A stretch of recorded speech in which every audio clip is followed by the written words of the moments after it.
তুমি কি জানো আমাদের কলিজার নবী সাল্লাল্লাহু আলাইহি সাল্লামের জীবন কতটা কষ্টের ছিল? তিনি শিশু অবস্থায় তার মা বাবাকে হারিয়েছিলেন।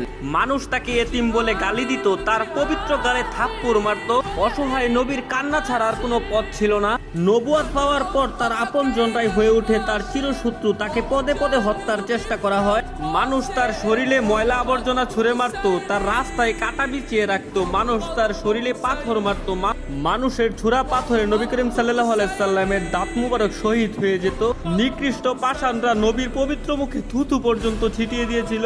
নবী করিম সাল্লাল্লাহু আলাইহি সাল্লামের কষ্টের দহন আরো বাড়লো যখন তার শিশুকালে কলিজার 3 পুত্র সন্তান ইন্তেকাল করেছিল। আবার কলিজার নবীর ঘরে চুলাও জ্বলত না। ঈদের দিনও তিনি না খেয়ে ঈদগাহে যেতেন। ইসলামের জন্য আমার নবী 3 বছর গাছের পাতা খেয়ে বেঁচেছিলেন। এত কষ্টের মাঝে থেকেও আমাদের কলিজার নবী আমাদের জন্যই শুধু কেঁদেছেন। আমার এই অসহায় নবীকে যদি ভালোবাসো তাহলে কমেন্টে লেখো আই লাভ মুহাম্মদ এবং